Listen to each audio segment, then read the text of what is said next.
এখন শোনা যাচ্ছে 560টা যে মসজিদ, মডেল মসজিদ, এটাও নাকি ওনার স্বপ্ন ছিল। কে বলেছে আপনাকে? আজকে জরিপ বেরিয়েছে, সৌদি আরব 8,000 কোটি, 800 কোটি না কত কোটি টাকা দিয়েছিল এই মসজিদ গুলো বানাতে, আর পুরা জাতির কাছে কত রানা করে চালিয়ে দিয়েছে। এটা আমার বাবার স্বপ্ন ছিল। বাবার স্বপ্ন ছিল বাবার জমি জায়গা বিক্রি করে বানান, একটা মসজিদ হবে না। কথা বলে না কেন? টাকা দিলেও সৌদি আরব আর চালাচ্ছে বাবার স্বপ্ন বলে। ফরিদপুর জেলার ঈশান গোপালপুর সর্বদলীয় সর্বধর্মীয় সম্প্রীতি সম্মেলনে এই 1 মাস 13 থেকে 14 দিনের ভেতরে এই দেশের যে এখন জরিপ, এখনো পর্যন্ত বাংলাদেশে 100 জনের 14 জন জালেমদেরকে ভালোবাসে, সাপোর্ট করে। 100 জনের 28 জন মানুষ জেনারেল যারা আছে, আমি নাম নিলাম না, এদেরকে এখনো সাপোর্ট করছে। আনন্দের বিষয়, এদেশে 100 জনের 58 জন ইসলাম যেন এদেশে কায়েম হয় এটা চাচ্ছে।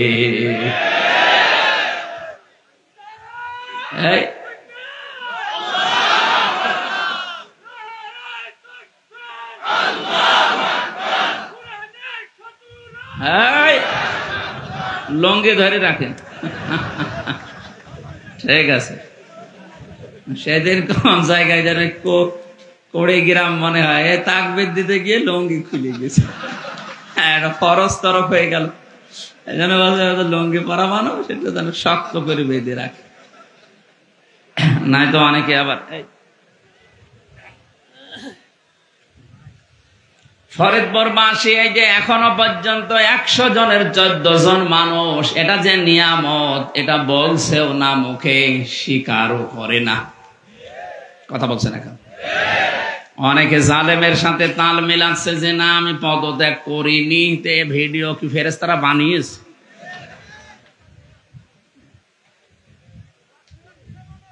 আপনি একটা হাজী সাহেবা মানুষ এত বড় মিথ্যা কথা ক্ষমতার জন্য বলতে পারলেন না? পারবে তো, পুরা জীবনটা মিথ্যার উপরে।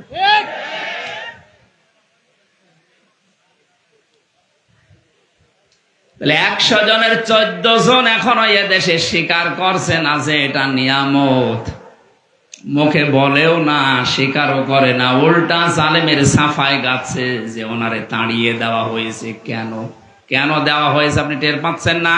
এদিকে আসেন। মনে যে এখনো মাঝে মাঝে বলে আমি ঠোস করে ঢুকে পড়বো, আসেন আপনাকে আয়না ঘরে ঢুকাবো।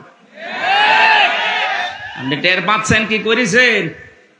এদেশে জালেমদেরকে নিষিদ্ধ করার জন্য কোনো কিছু লাগবে না, শুধু আশুলিয়ায় যে লাশগুলো ভ্যানের ওপরে মরা পাখির মতো তুলে দিয়েছে, এটার জন্য এরা নিষিদ্ধ হতে পারে, আর কিচ্ছু লাগবে না। শুধু ভ্যানের ওপরে এভাবে পাখির মতো যদি উড়ে মারতো তাও তো হইতো, ছুড়ে মারে না, আগুন লাগিয়ে পোড়াটা পুড়িয়ে দিয়েছে। আজকে আল জাজিরা একটা রিপোর্ট দিয়েছে ভিডিও আকারে, আয়না ঘর এবং এই যে লাশগুলো পুড়িয়েছে, তারা পৃথিবীর আন্তর্জাতিক আদালতে মামলা দিচ্ছে যে এই দেশে এই জালেমদের এই দলটা নিষিদ্ধ হওয়ার জন্য আর কিচ্ছু লাগবে না, শুধু আয়না ঘর আর এই লাশগুলো পোড়ানোর দৃশ্য পৃথিবীর মোড়লদেরকে দেখান, এমনি নিষিদ্ধ হয়ে যাবে। যারা এখনো পর্যন্ত পাগলামিতে আছেন যে ঢুকে পড়বো, আসেন। এদেশে আপনার বিরুদ্ধে কোনো মিথ্যা কথা বলা হবে না। আল্লামা সাইদি সহ, মাওলানা মতিউর রহমান নিজামী সহ, এদেশে আব্দুল কাদের মোল্লা, শহীদ কামারুজ্জামান, শহীদ মীর কাশেম আলী, আলী আহসান মোহাম্মদ মুজাহিদ রহমতুল্লাহ আলাইহি, এই মানুষগুলোকে তো বানিয়ে বানিয়ে দোষ দিয়ে তহমত দিয়ে বিদায় করেছে। এদেশে জালেমদেরকে কোনো মিথ্যা অপবাদ দেওয়া লাগবে না, ওরা যা করেছে এইটার জন্যই যদি আন্তর্জাতিক ভাবে বিচার হয় 100 বার এ আল্লাহর ওলির ফাঁসি দেওয়া সম্ভব। কতবার? 100 বার।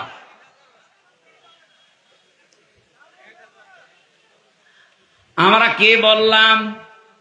এই যে 100 জনের 58 জন আমরা খুব বেশি খুশি। আর 28 জন এখনো পর্যন্ত খুশি আছে, কিন্তু বারবার কেন জানি দেখছি পাগলামি করছে। না, তাড়াতাড়ি দেন। কি দেব? বাসর ঘরে বউ বসে আছে, নতুন বউ। দাদি শাশুড়ি যে বলছে, কি গো আমার কিন্তু পতি চাই। বউ বলছে, দাদি শাশুড়ি আমারে সময় দেন। শাশুড়ি এসে বলছে, কি গো বৌমা আমার কিন্তু নাতি চাই। তোমাদের সময় দেবেন তো, কেবল আসলাম। ননদ এসে বলছে, আমার ভাতিজা চাই।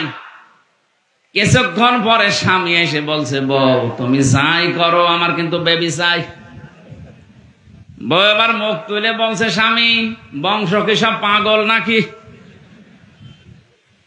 আপনাদের বাড়িতে ফরিদপুরে হওয়া ঠিক হয়নি, হওয়া দরকার ছিল পাবনায়।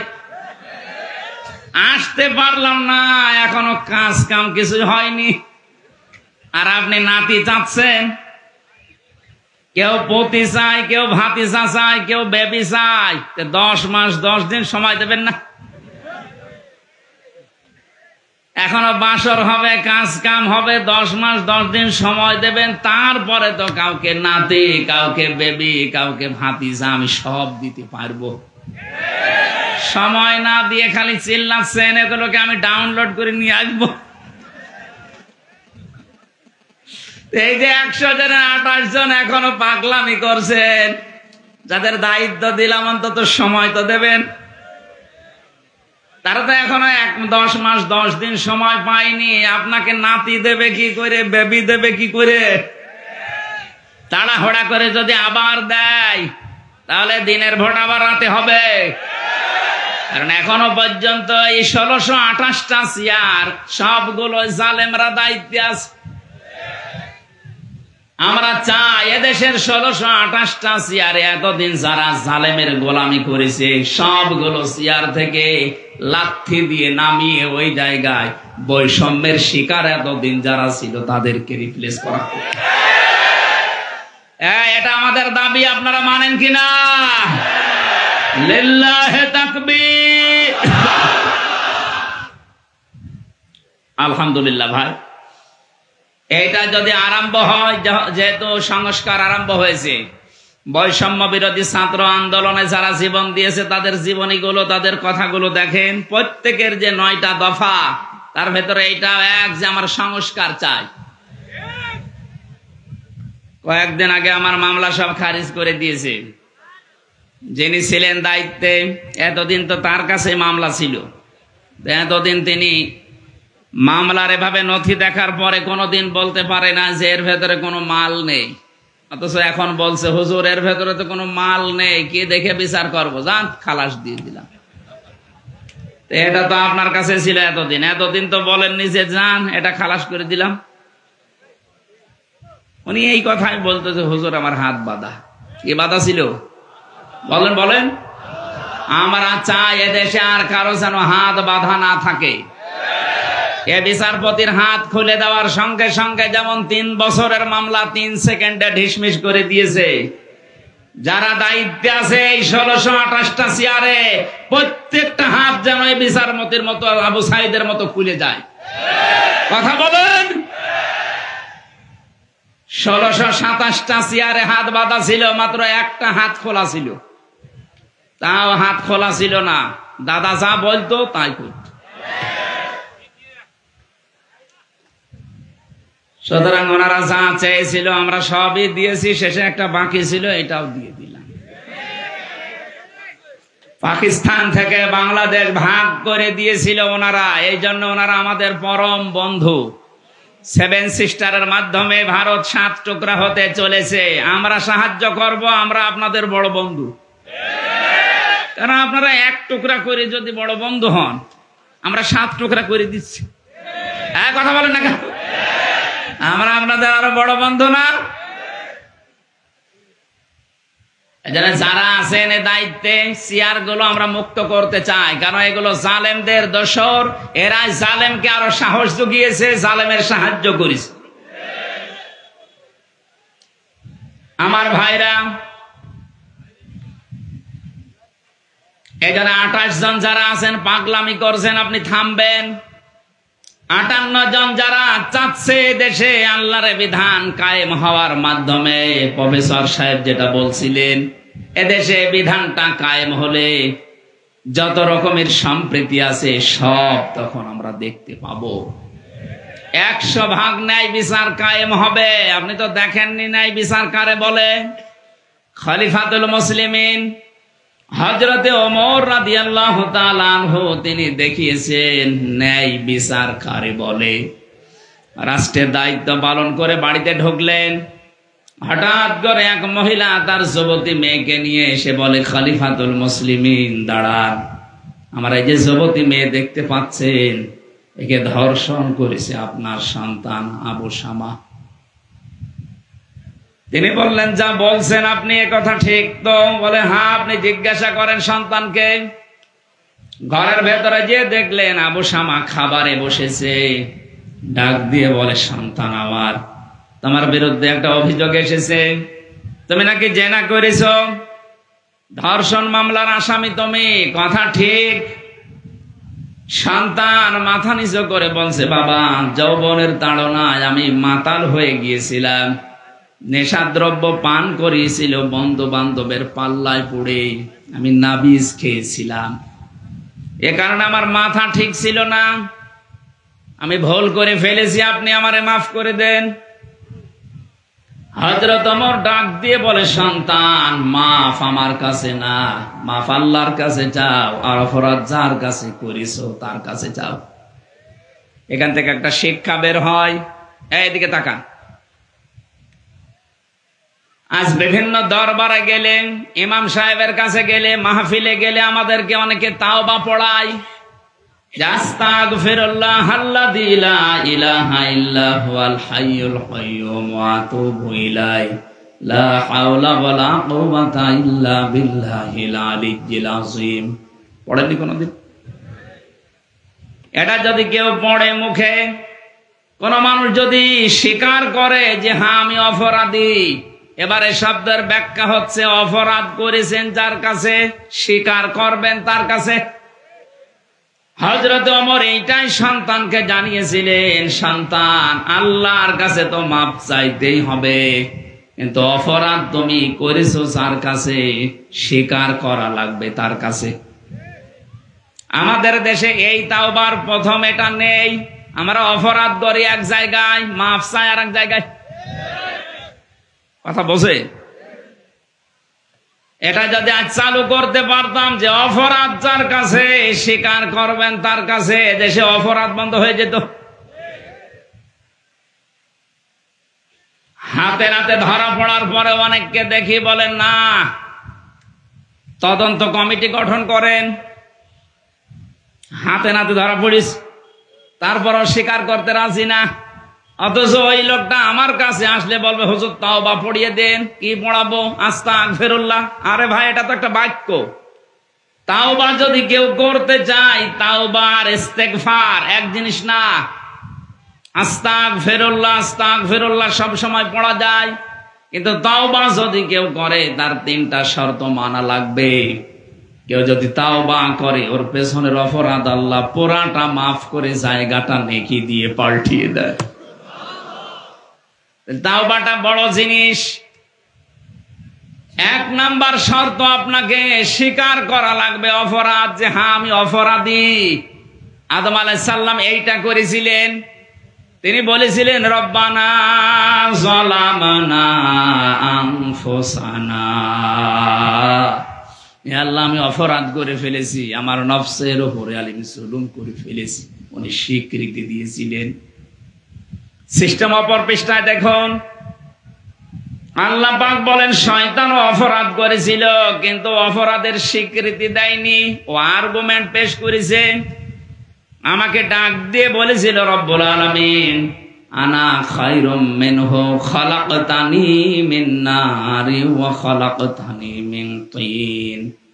তুমি আমারে আগুন দিয়ে বানিয়েছো, আর এটা বানিয়েছো মাটি দিয়ে। আগুনের কাজ সব সময় উপরে যাওয়া, মাটির কাজ নিচে যাওয়া। আমার ভেতরে পাওয়ার আছে, আর ওর ভেতরে কোনো পাওয়ার নেই। শয়তান অহংকার করেছিল ক্ষমতার, পাওয়ারের। কিসের? বলেন না কেন?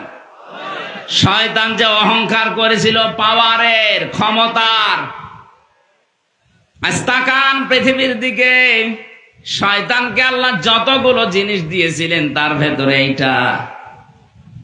শয়তান এক নম্বরে বলেছিল, রব্বুল আলামিন আমি পাওয়ার চাই, ক্ষমতা চাই। কিয়ামত পর্যন্ত শয়তান মার্কা মানুষ যারা আসবে দুনিয়ায়, তাদের প্রথম চাহিদা থাকবে এইটা যে যা করো করো, আমি ক্ষমতা চাই। আপনি ভিডিও দেখবেন, এই কথা বলছে না কেন? এটা বলে নাই নির্বাচন করো করো না করো আমি জানি না, আমি ক্ষমতা চাই, আমার পাওয়ার চাই। এ কথাটা কার? শয়তানের। বলেন বলেন। শয়তান যার উপরে ভর করে তার। তাহলে বোঝা যাচ্ছে শয়তানের দেশে একজনের উপরে ভর করেছিল, সে যাই হোক। 2 নম্বরে আপনাকে অনুশোচনা করা লাগবে, অনুতপ্ত হওয়া লাগবে। আদম আলাইহিস সালামের তাওবা কবুল হওয়ার পেছনে প্রথম শর্ত তিনি স্বীকৃতি দিয়েছিলেন অপরাধের।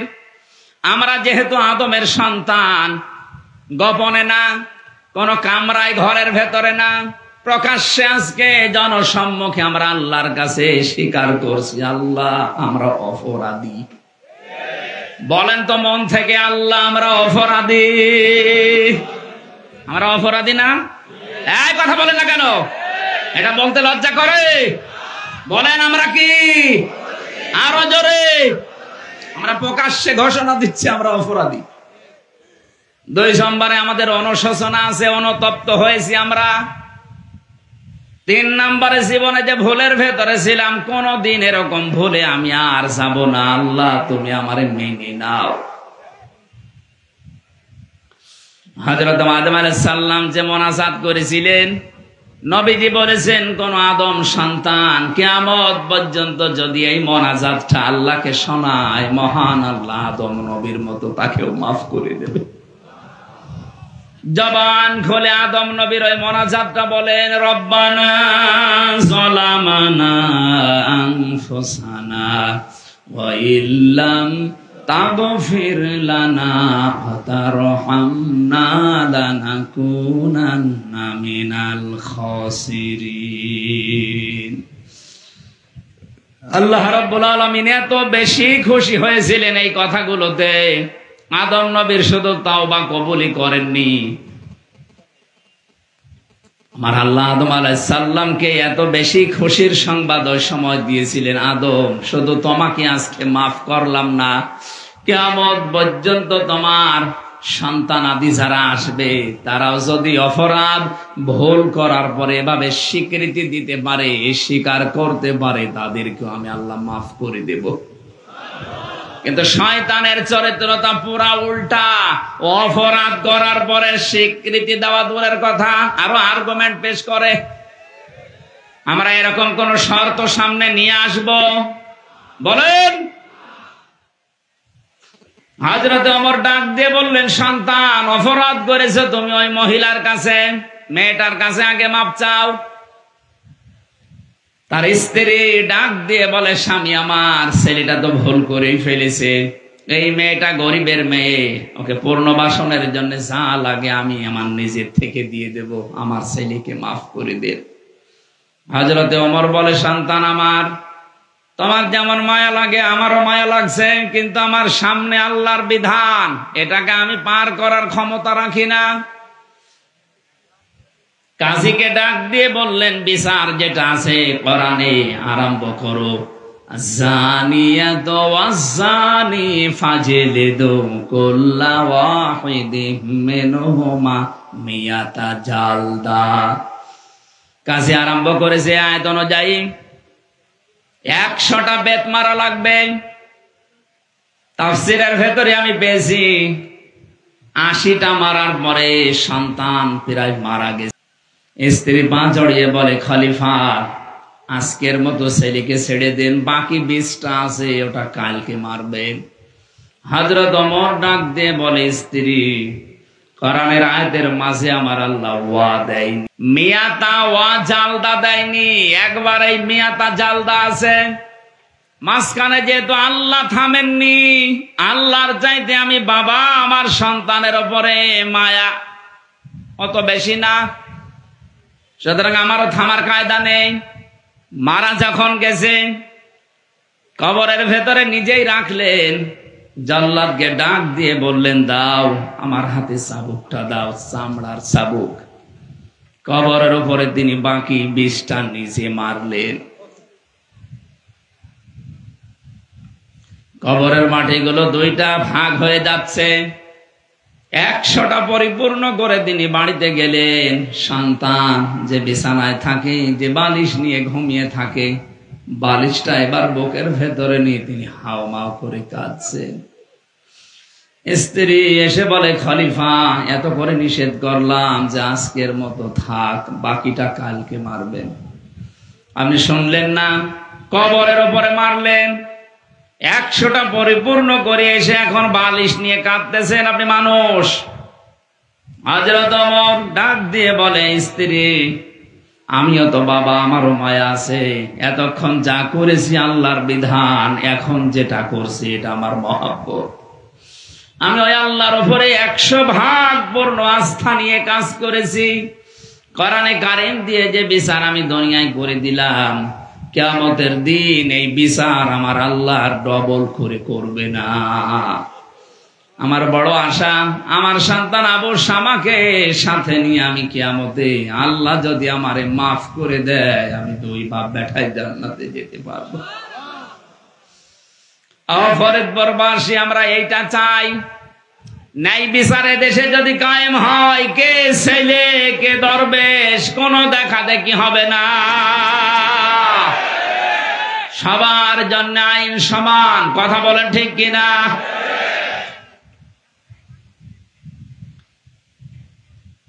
এই কোরআনের কথাগুলো শোনার জন্য আমরা এসেছি।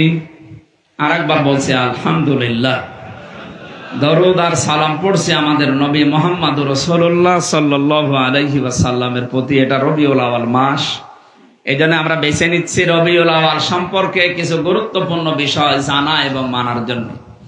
সূরা আহজাব 21 নম্বর আয়াতের প্রথম অংশটা, সূরা ফাতাহ এর 27 নম্বর আয়াতের প্রথম অংশটা, এই 2টা অংশ আমরা তেলাওয়াত করেছি। লক্ষ লক্ষ হাদিস থেকে একটা হাদিসের টুকরা পড়েছি। এই 2টাকে সামনে নিয়ে রবিউল আউয়াল মাসে যে ভ্রান্ত বিষয়গুলো আমাদের দেশে বিশেষ করে চলছে, আমি বিশ্বের বহু দেশে ঘুরেছি। রবিউল আউয়ালে বিশেষ করে ঝামেলা তৈরি হয় বাংলাদেশ, ভারত আর পাকিস্তানে। যেতে এই সমস্ত দেশে আমরা যারা আছি, আমাদের আবেগ বেশি, বিবেক কম। কথা বলেন না কেন? আবেগ দিয়ে ইসলাম চলে না, চলে বিবেক খাটাতে হয়। বুদ্ধি দিয়েছেন আল্লাহ খেলা করার জন্য না। আকালু লাউ কুন্না নাসমাউ আও নাকিলু মা কুন্না ফি আসহাবিস সাঈর, যারা সাঈর নামক জাহান্নামের দরজা দিয়ে প্রবেশ করবে, ফেরেশতা যিনি দায়িত্বে আছেন জিজ্ঞাসা করবেন, কেন আসলেন এখানে, তো ভয়ঙ্কর জায়গা। প্রত্যেকটি জাহান্নামী মানুষ প্রথম জবাব দেবে, আমরা যদি ওই জামানায় নবীদের কথা, আলেমদের কথা শুনতাম, আর যদি বিবেক আর বুদ্ধি খাটাতাম, তাহলে আজ জাহান্নামে সাঈরে আসা লাগতো না। এই আয়াত প্রমাণ করে যারা শোনার পরে না শোনার ভান করে থাকে, তাদের বিবেককে কাজে লাগাবে না, বুদ্ধি খাটাবে না, এরা জাহান্নামে যাবে। বলেন বলেন, আল্লাহ আপনাকে পাগল বানায়নি, গরু ছাগল বানায়নি যে মাটির সাথে আপনি মিশে যাবেন না। কুনতু তুরাবা, এটা গরু ছাগলের জন্য, পশু পাখির জন্য, তো মানুষের জন্য সুযোগ নেই। আমাদের আল্লাহ বিবেক দিয়েছেন, বুদ্ধি দিয়েছেন, আকল দিয়েছেন, এটা আমরা আজকে কাজে লাগাবো। যাতে রবিউল আউয়াল মাসে এগুলো সবচেয়ে বেশি হচ্ছে। সূরা ফাতিহা থেকে আলোচনা করছি। সূরা ফাতিহা এটা মানে বিজয়। ফাতিহা মানে কি বলেন বলেন? কোরআনে কারীমের সূরা ফাতিহার 27 নম্বর আয়াতে আল্লাহ পাক ঘোষণা দিচ্ছেন, খুব খেয়াল করে মিলাবেন বাস্তবতার সাথে। লাকাদ সাদাকাল্লাহু রাসূলাহুর রুয়া বিল হক লাতাদখুলুন্নাল মাসজিদাল হারামা ইনশাআল্লাহু আমিনিন। আল্লাহ পাক বলেন, শব্দ শুরু করার আগে গ্যারান্টি দিয়েছি, লাকাদ, অবশ্যই। কে বলছেন বলেন তো? অবশ্যই সাদাকাল্লাহু, আল্লাহ নিজে এখানে কর্তা, নিজে ফাইল। আল্লাহ পাক বলেন, আমি অবশ্যই নিজে সত্যে প্রমাণিত করব, সত্যের রূপ দেব, বাস্তবায়ন করে দেখাবো। রাসূলুহুর রুয়া বিল হক, আমার রাসূল যে স্বপ্ন দেখেছেন এই স্বপ্নকে আমি যথাযথভাবে দুনিয়ায় দেখাবো। এই ঘোষণা দিলেন কে? বলেন বলেন। প্রশ্ন আসতে পারে, স্বপ্ন, হ্যাঁ, এটা আমাদের মতো উল্টাপাল্টা স্বপ্ন না। 15.5 বছরে আমরা অনেককেই দেখেছি, কিছু করলেই বলে এটা আমার বাবার স্বপ্ন ছিল। এত স্বপ্ন দেখেছে দুনিয়ায়। রাসূলুল্লাহ স্বপ্ন দেখেছিলেন। পৃথিবীতে যে সমস্ত নবীরা স্বপ্ন দেখেছে, নবীদের স্বপ্ন শুধু স্বপ্ন না, এটা ওহী। হযরত ইব্রাহিম নবী স্বপ্ন দেখেছিলেন, তিনি সন্তানকে জবাই দিচ্ছেন। সকালবেলা এসেই বললেন, হে আমার কলিজার টুকরা সন্তান, ইয়া আবাতি ফাআল মা তুমার সাতাজিদুনি ইনশাআল্লাহু মিনাস সাবিরিন। আমি স্বপ্ন দেখলাম তোমাকে জবাই করছি, তোমার রায় বলো। সন্তান ওই রকম ছিল, তিনি জানতেন এটা বাবা, এটা সাধারণ মানুষ না, উনি আল্লাহর নবী। আর নবীদের স্বপ্ন হয় ওহী। নবীদের স্বপ্ন কি বলেন বলেন? বাংলাদেশে অনেকেই স্বপ্ন দেখে বিভিন্ন জিনিস চালু করে দেয়। কত মানুষকে আমরা দেখি স্বপ্নে পেয়েছে বাবা গাছ। স্বপ্নে গাছ পায় না, স্বপ্নে পানি পেয়েছে। এগুলো সব ভণ্ডামি। পৃথিবীতে শুধু নবীদের স্বপ্ন ছিল ওহী, বাকি কারো স্বপ্ন শরীয়তের দলিল না। স্বপ্ন দেখলে আপনি আন্দাজে ছুটে যাবেন, স্বপ্ন ছিল বলে আপনি বানাবেন। আমার তো মনে হয় কোনদিন যিনি স্বপ্নের কথা বলে পদ্মা সেতুর নাম চালিয়ে দেন, আমার বিশ্বাস জীবনেও উনি এই স্বপ্ন কোনদিন দেখেননি। এখন শোনা যাচ্ছে 560টা যে মসজিদ, মডেল মসজিদ, এটাও নাকি ওনার স্বপ্ন ছিল। কে বলেছে আপনাকে? আজকে জরিপ বেরিয়েছে, সৌদি আরব 8,000 কোটি, 800 কোটি না কত কোটি টাকা দিয়েছিল এই মসজিদ গুলো বানাতে, আর পুরা জাতির কাছে কত রানা করে চালিয়ে দিয়েছে। এটা আমার বাবার স্বপ্ন ছিল। বাবার স্বপ্ন ছিল, বাবার জমি জায়গা বিক্রি করে বানান, একটা মসজিদ হবে না। কথা বলেন না কেন? টাকা দিলেও সৌদি আরব আর চালাচ্ছে বাবার স্বপ্ন বলে। স্বপ্ন দেখেছিলেন হযরত ইব্রাহিম আলাইহিস সালাম, হযরত মুসা নবীর মা, তারা স্বপ্নে যা দেখেছিলেন এইগুলো বাস্তবে আল্লাহ তাদেরকে দেখিয়েছেন। আল্লাহ বলেন, আমার নবীকে যে স্বপ্ন দেখালাম এটা আমি আল্লাহ নিজে বাস্তবায়ন করব। এবার আমার প্রশ্ন, নবী এখন আছে? এই কথা বুঝবেন, আন্দাজে হা করবেন না। নবী এখন আছে বলেন? তাহলে রুয়া বিল হক, এর আগে রাসূলুহু আছে। তার রাসূলকে আল্লাহ যে সত্য স্বপ্ন দেখালেন এটা তিনি বাস্তবায়ন করবেন। এখন যেহেতু রাসূল নেই, তাহলে আয়াতটা এখন কোরআনে থাকার দরকার আছে। যারা তাফসীর বোঝেন, তাফসীর পড়েন, তাদেরকে বলছে আল্লাহ রাব্বুল আলামিন কেন রাসূলুহু শব্দটা দিলেন?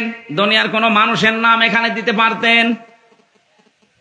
রাসূলুহু শব্দ দেওয়ার কারণ মুফাসসির লিখেছেন, কিয়ামত পর্যন্ত রাসূলুল্লাহ থাকবে না, কিন্তু রাসূলের রূহানি সন্তান উলামায়ে কেরাম থাকবে। রাসূলের স্বপ্ন আল্লাহ যেভাবে বাস্তবায়ন করেছেন, দেখিয়েছেন, হক সত্য, কিয়ামত পর্যন্ত রাসূলুল্লাহর সত্যিকারের উত্তরাধিকারী নায়েবে রাসূল যারা, তাদের স্বপ্নকে আল্লাহ দিনের পর দিন প্রতিফলন ঘটাবেন। এদেশে নায়েবে রাসূল আমরা সবাই এক বাক্যে জানি, বিশ্বনন্দিত মুফাসসির আল্লামা সাঈদী রহমতুল্লাহ আলাই। এ নাম বলতে নিষেধ আছে নাকি? আরো জোরে বলেন। তার জীবনের যতগুলো স্বপ্ন আপনি মিলান, উনি বলেছিল এ দেশে ইঁদুরের গর্ত খুঁজে পাবা না। এ স্বপ্ন আমরা বাংলাদেশে 100% বাস্তবায়ন দেখতে পাচ্ছি। জালেমরা এখন ইঁদুরের গর্ত পাচ্ছে না, তার বাস্তব প্রমাণে কালামানিক বিসি পর্যন্ত উড়ে গেছে।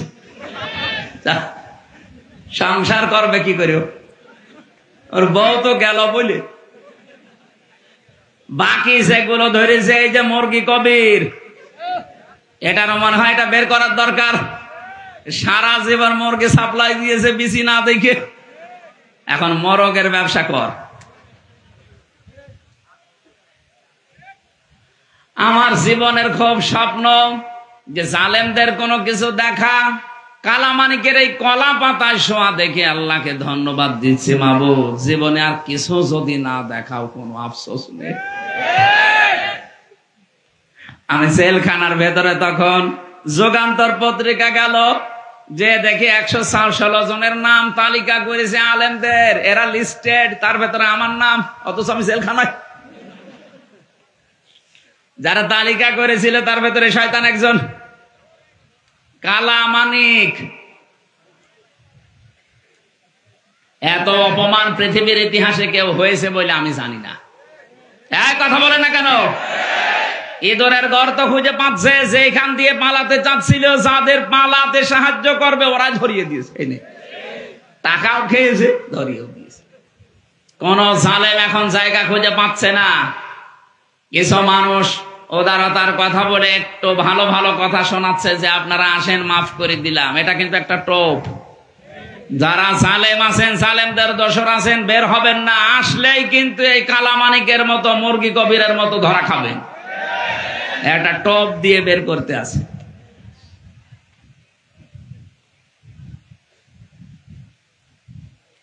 অনেক যখন বলছে যে আমি পাশাপাশি আছি, চট করে ঢুকে পড়বো, কত মানুষ আশায় আছে ওনার চামড়া দিয়ে ডুগডুগি বাঁচাবে।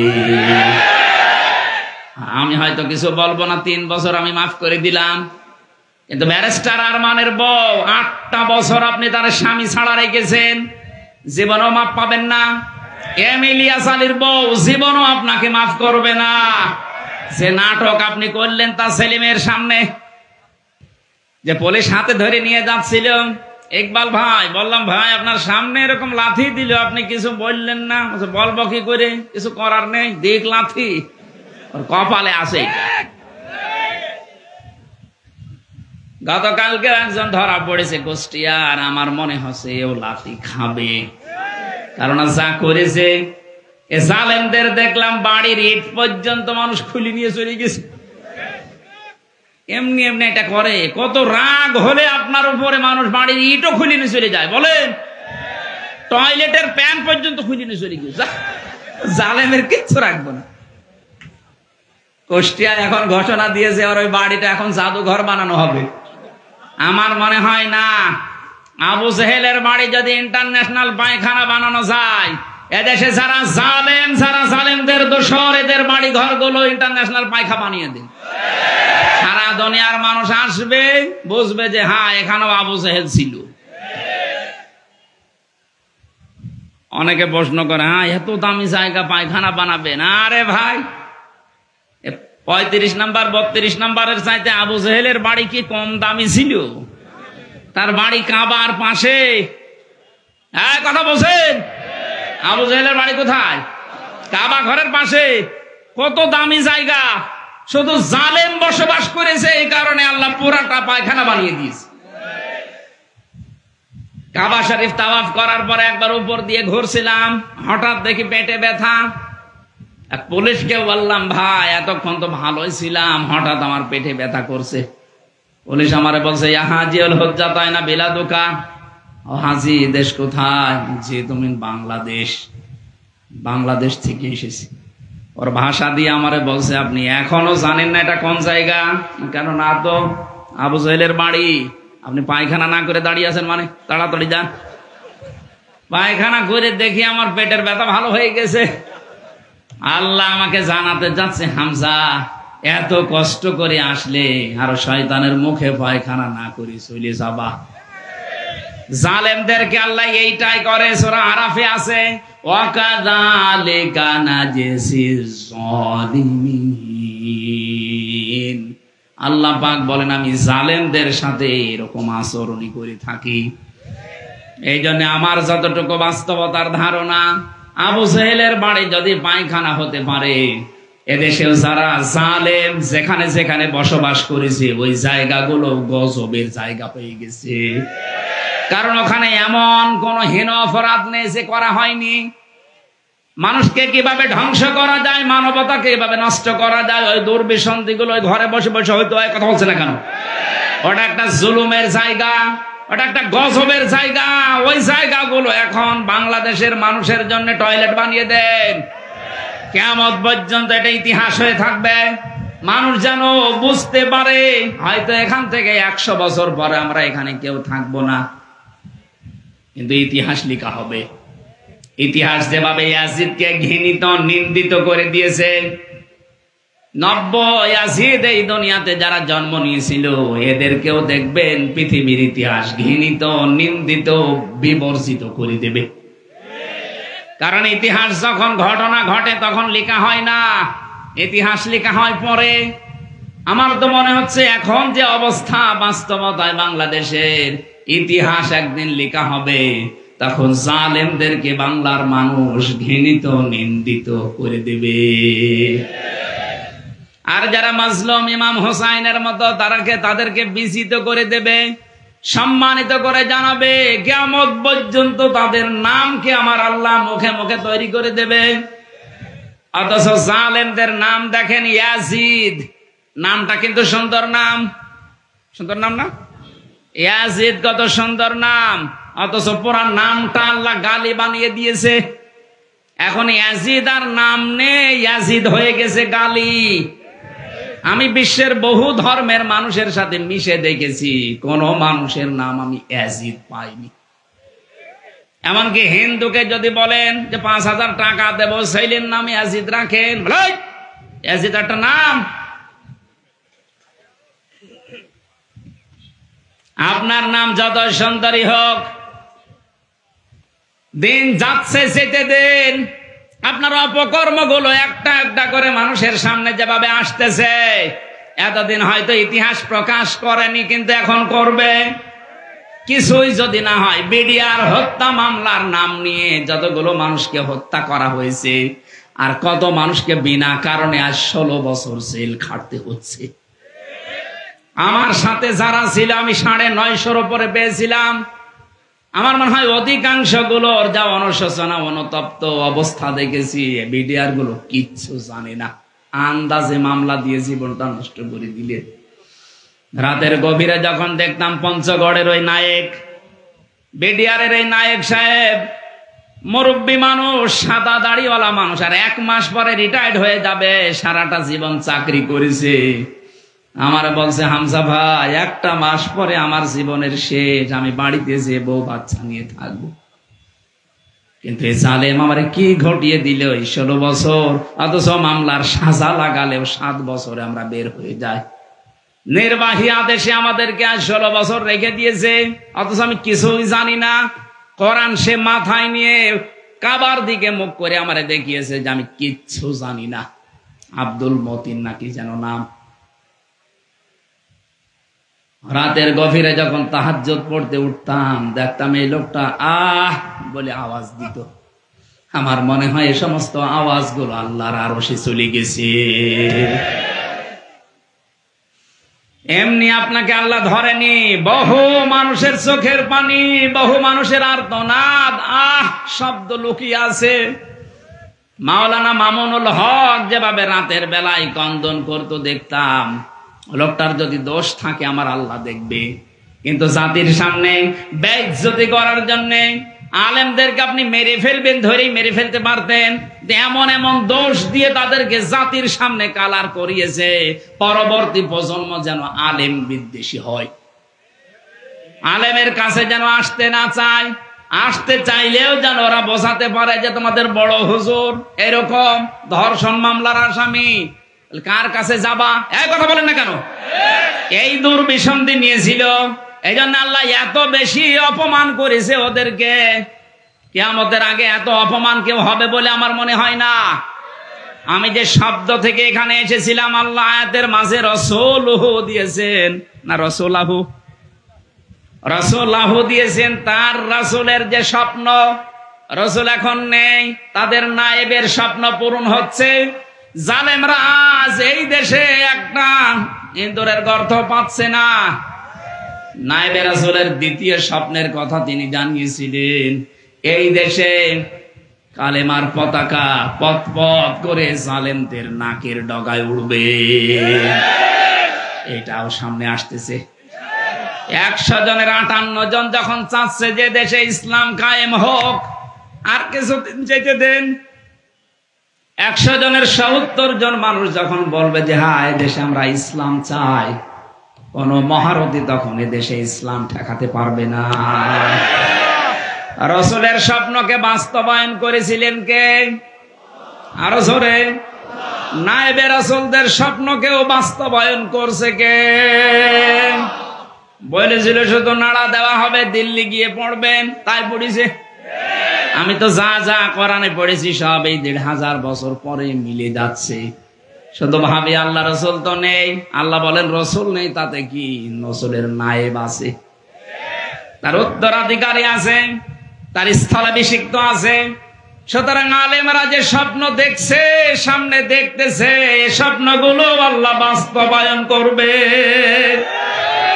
21 তারিখে দেশের ইসলামপন্থী যারা আছে সবাইকে ডাক দেওয়া হয়েছে ঢাকাতে। প্রধান অতিথি ডাক্তার শফিকুর রহমান, বাংলাদেশ জামাত ইসলামের আমির জামাত মুফতি সৈয়দ ফয়জুল করিম আসবেন। এরপরে বাংলাদেশের ইসলামী দলগুলো বড় বড় সেগুলো সব আছে। আমার মনে হচ্ছে এগিয়ে যা দেখছি, আবার যে স্বপ্ন যে কোরআন দিয়ে দেশটা চলবে, আল্লাহ মনে হয় ওই দিকে এগিয়ে দিচ্ছে। কারণ 53 বছর আমি দেখি নাই, আমার তো 33 বছর। এখানে মুরব্বী বসে আছে, জিজ্ঞাসা করেন বাবা চালিয়েছিল দেশটা, মানুষ দুর্ভিক্ষে মরেছে। এটা কি আমি বানালাম? দুর্ভিক্ষ হয় না ওই সময়? স্বামী চালিয়েছিল, কাঙ্ক্ষিত মানের শান্তি স্থাপন করতে পারে নাই। চাচা চালিয়েছিল 9 বছর, যেভাবে হোক পারে নাই। ভাবি চালিয়েছে, পারে নাই। বুবু চালালো, পারে নাই। এখন শুধু বাকি আছে আল্লাহর এই কোরআন দিয়ে দেশ চললে কেমন দেখা যায়।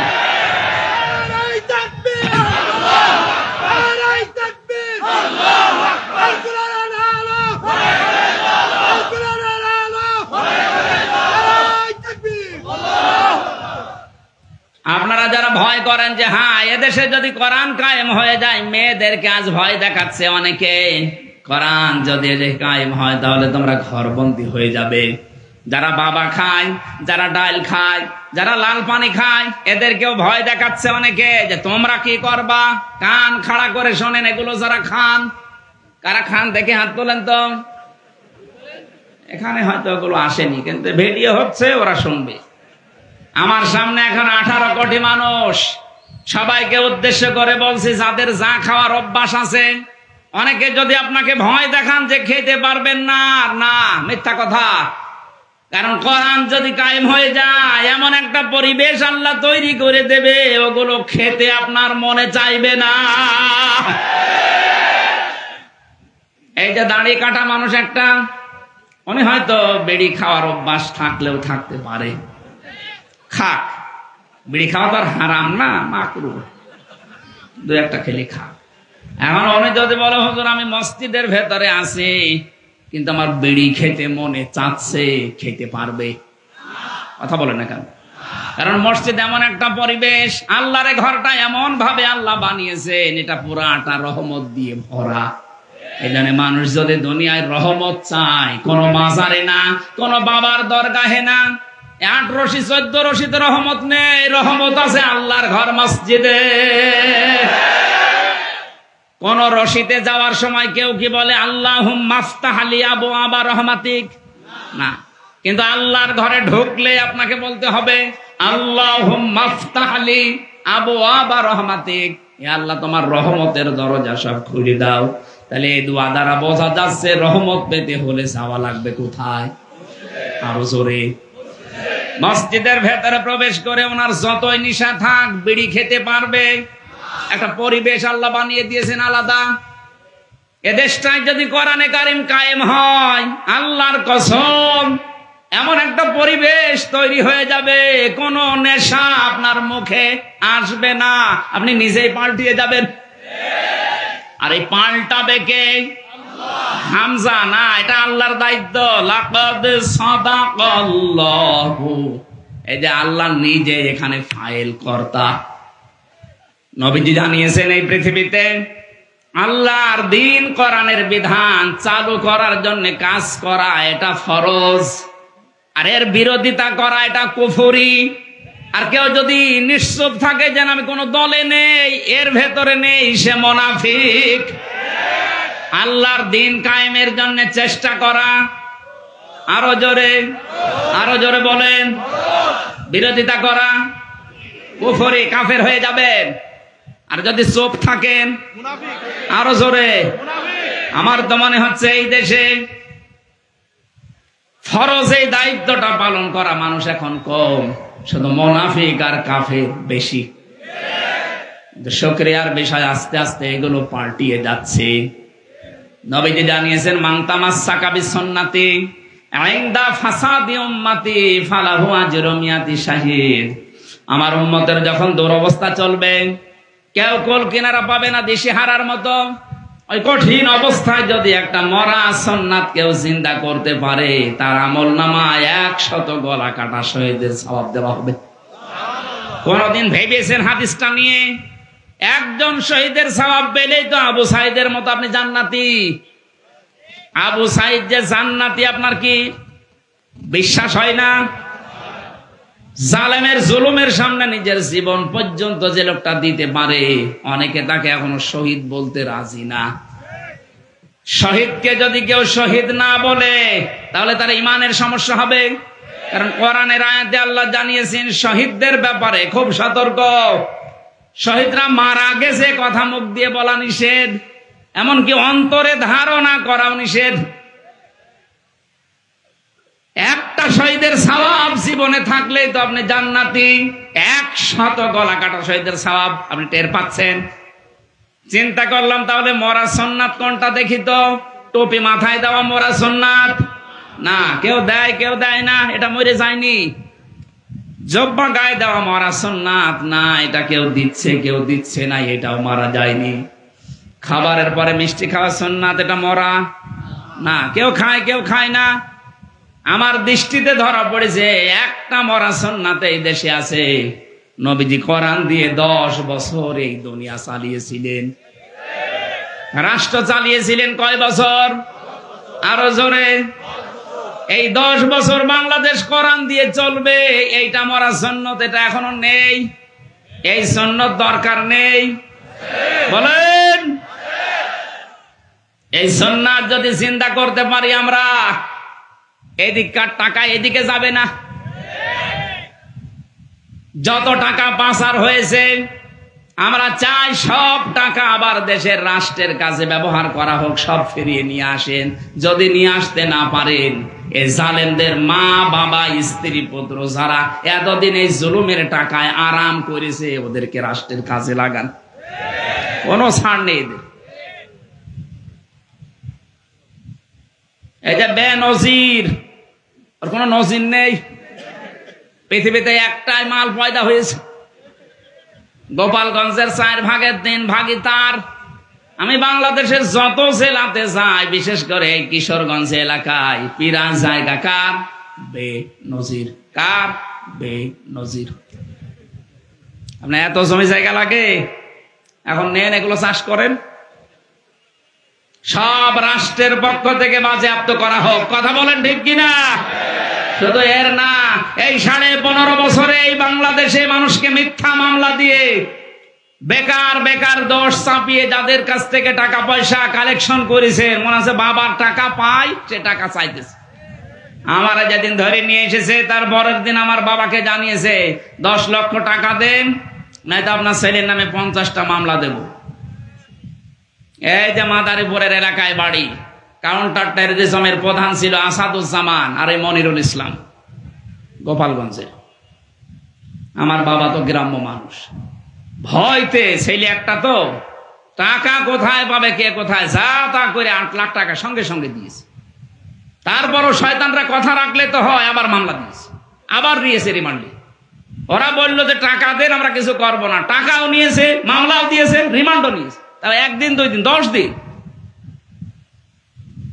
আমার মতো হামজা একজন না, হাজার হাজার, 1 লাখ 10 লাখ, 1,10,000 মানুষ এখনো বাংলাদেশের জেলখানায় জেল খাটতেছে।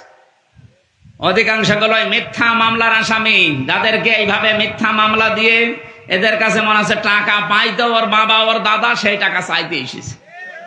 এভাবে যারা টাকা পয়সার মালিক হয়েছেন, এই টাকা সব যেন রাষ্ট্রের পক্ষ থেকে ঘরত নেওয়া হয়। যারা ভিকটিম আছে, যদি পারেন খোঁজ করে তাদের কাছে দেন। আমারটা তো আমি পেতে পারি, এই মাদারীপুরের ট্রাকের হাটে বাড়ি, মিজান আমার মামলার আয়ু। আমি চাই আমাকে যেহেতু বেকসুর খালাস দিয়েছে আদালত, তার মানে আমার কোনো দোষ পাইনি। কথা বলে না কেন? পাইনি, যে মামলায় নিয়েছিল কোনো দোষ নেই, এই জন্য তো বেকসুর খালাস দিয়ে দিয়েছে। সুতরাং আমি যেহেতু নির্দোষ প্রমাণ হয়েছে দেশের আদালতে, আমার বিপক্ষে মামলার আয়ু থেকে একেবারে ওই যে হাত খোলা, ওই পর্যন্ত যারা জড়িত ছিল তাদেরকে আমি 3 বছর জেলে দেখতে চাই। কোনো শাস্তি নেই, এটাই তাদের শাস্তি। আর আমার বাবা যেহেতু 8 লাখ টাকা দিয়েছে, আমরা এদের কাছে প্রত্যেকের কাছে 8 লাখ টাকা চাই, দেন। টাকা বাবার টাকা সব কামাই করিস, যত টাকা অবৈধভাবে কামাই হয়েছিল এই টাকাগুলো যদি রাষ্ট্র এখন বাজেয়াপ্ত করে, দেশ দাঁড়িয়ে যাবে, কোনো অসুবিধা নেই। ডক্টর মোহাম্মদ ইউনূস জানিয়েছে যত টাকা পাচার হয়েছে 3 ভাগের 4 ভাগের 3 ভাগ টাকা অলরেডি আসা আরম্ভ হচ্ছে, প্রক্রিয়া আরম্ভ হয়ে গেছে। আর 1 ভাগ বাকি আছে, ওইটাও নিয়ে আসা হবে। যারা নিয়ে আসতে পারবে না, সারা জীবন এই দেশের গোলামি করা লাগবে। টাকা আত্মসাৎ করবা। কালেমার পতাকা উদ্দিন হয়ে পথ পথ করে উঠবে, এটা কোরআনের পাখির স্বপ্ন ছিল। যেহেতু তিনি নায়েবে রাসূল, লা তাদখুলুন্নাল মাসজিদাল হারামা ইনশাআল্লাহু আমিনিন, প্রবেশ করবেন অবশ্যই আপনি মসজিদে হারামে নিরাপত্তার সাথে। মসজিদে হারাম বাংলাদেশে আছে? বলেন না কেন? তাহলে এই আয়াত কি বাংলাদেশের জন্য না? কিভাবে আপনি ব্যাখ্যা করবেন? মসজিদে হারাম যেহেতু নিরাপদ জায়গা, নিরাপত্তার জায়গা, কোরআনে কারিমে সূরা আলে ইমরানে আল্লাহ পুরা এরিয়াকে বলেছেন এটা নিরাপত্তার শহর। কোরআনের এই নির্দেশগুলো যদি এসে পালন হয়, রাষ্ট্রীয়ভাবে যদি কায়েম হয়ে যায়, আল্লাহর কসম 56,000 বর্গ মাইলকে আমার আল্লাহ নিরাপত্তার শহর বানিয়ে দেবে। এমন মুসলমান তৈরি হবে এই দেশে। টেকনাফ থেকে তেতুলিয়া পর্যন্ত একটা মহিলা যুবতী সাজগোজ করে যাবে, শুধু আল্লাহর ভয় ছাড়া কোনো ভয় তার ভেতরে থাকবে না। প্রশ্ন আসতে পারে তাহলে যুবক মানুষ, যুবক গুলো এমন মুসলমান হবে। বিশ্বনবীর ইন্তেকালের কিছুদিন পর এক যুবতী মেয়ে তার আত্মীয় বাড়িতে যাবার সময় পাহাড়ের পাদদেশে ভয়ে ভয়ে আছে। সন্ধ্যাবেলায় না জানি আমার সব হারিয়ে যায় কিনা, হঠাৎ দেখতে পেলেন অন্ধকারের ভেতরে সামনে দিয়ে একটা যুবক আসতেছে, জড়ো সড়ো হয়ে বসে পড়েছে। যুবক ছেলেটা সামনে এসে বলে, মা আপনি আমারে দেখে ভয় পাবেন না, কোথায় যাবেন আপনি আমারে বলেন, পাহারা দিয়ে আপনাকে আমি পৌঁছিয়ে দেব। আমার পরিচয় শোনেন, আমি মুসলমান, আমি অন্য জাতির লোক না, আমি মুসলমান। আমারে দিয়ে কোন রকমের অসুবিধা আপনার হবে না। আমরা এই মুসলমান সামনে দেখতে চাই, বলেন আমিন। আল্লাহ দিয়েছেন নিরাপত্তার শহর বানিয়ে দেবে আল্লাহ বাংলাদেশকে। আল্লাহ যারা এরকম একটা কিছু আমাদের চর্ম চোখে দেখার তৌফিক দেন, বলেন আমিন। বহু কিছু আমরা দেখলাম এই 53 বছরে, শুধু এটা দেখতে বাকি আছে যে কোরআনে কারিম দিয়ে দেশ চললে কেমন দেখা যায়। এটা মিনি জান্নাত হয়ে যাবে, আপনি ভাবতেও পারছেন না কেমন হবে। আল্লাহ যেন আমাদের চর্ম চোখে এটা দেখে মরার তৌফিক দেন, বলেন আমিন। মা বোন যারা এসেছেন, অন্যান্য ধর্মের লোক যারা এসেছেন, কোরআনের বিধান যদি সত্যি কায়েম হয়ে যায়, সবাই নিরাপদ।